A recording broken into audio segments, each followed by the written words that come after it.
Hello guys, তো আজকে হচ্ছে সানডে। আর সানডে আর ঘুরতে বেরোবো না তা কী করে হয়? চলো ঘুরতে বেরোনো যাক। কোথায় যাচ্ছি না যাচ্ছি বেরোনোর পর তোমাদের সাথে শেয়ার করছি।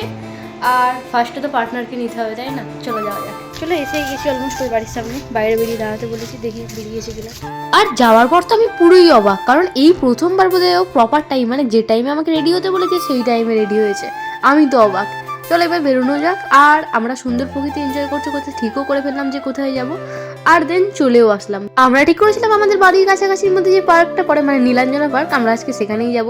আর যাওয়ার পর আমাদের সব থেকে বেশি যেটা ভালো লাগলো, পার্কের ভেতরেই এবারে পার্কিং করার জায়গাটা করেছে, যেটা আমার সব থেকে বেশি ভালো লাগলো। বাট গাড়ি পার্ক করার পর যতই ভেতরে ঢুকছি ততই দেখছি ভিড়ের লেভেলটা। আমি ভাবিও নি এতটা পরিমাণে ভিড় হতে পারে, মানে আমরা দুজন কেউই ভাবিনি। তার কারণ ভেবেছিলাম পাশে ইস্কন, তো ওখানেও কিছু সংখ্যক লোক যাবে, যেহেতু সামনেই জন্মাষ্টমী গেল। আর অনেকদিন পর যাওয়ার জন্য পার্কটাও আমাদের বেশ সুন্দরই লাগছিল।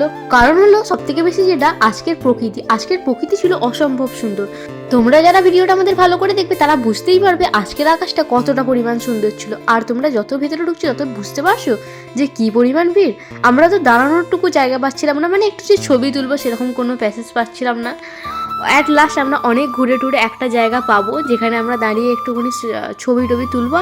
তো এটাই হলো সেই জায়গা যেখানে আমরা দাঁড়িয়ে আমাদের পুরো সময়টা কাটিয়েছিলাম। আমরা বেশিক্ষণ যদিও থাকিনি, আমরা ওই আধ ঘন্টা মতো থেকেছিলাম। বাট এই জায়গাটা অ্যাট লাস্ট আমরা পেয়েছিলাম। আর জায়গাটা পেয়েছিলাম বলেই হয়তো আমরা আধ ঘন্টা কাটাতে পেরেছিলাম, নাহলে হয়তো আমরা সেই মোমেন্টে চলে আসতাম। তো ওখানে দাঁড়িয়ে আমরা আধ ঘন্টা কাটালাম, মোটামুটি সন্ধে হলো। দেন আমরা ওখান থেকে বেরিয়ে আসলাম। আমরা ঠিক করেছিলাম যে আরও একটা জায়গায় যাব, যেহেতু আমাদের জন্মাষ্টমী কালকেই গেল। তো আমাদের বাড়ির সামনে সলবে প্রতি বছরই জন্মাষ্টমীর একটু বড় করে মেলা বসে, তো আমরা ঠিক করেছিলাম সেখানেই যাব। তো সেখানে যাওয়ার পর আমরা ফার্স্টে গাড়ি পার্ক করলাম, আর দেন চলে আসলাম মেলার ভিতরে।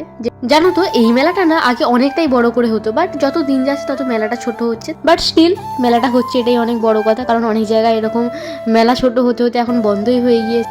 আর এই যে দোলনাটা, আমার চড়তে তো খুবই ইচ্ছা করে, বাট আমার পার্টনার যেহেতু চড়ে না, আমার তো চাপাও হয় না কোনোদিনও। চলো আজকের ভিডিও ছিল এই পর্যন্তই। ভালো লাগলে লাইক কমেন্ট শেয়ার করে দিও, আর চ্যানেলে নতুন হলে ফলো করে দিও।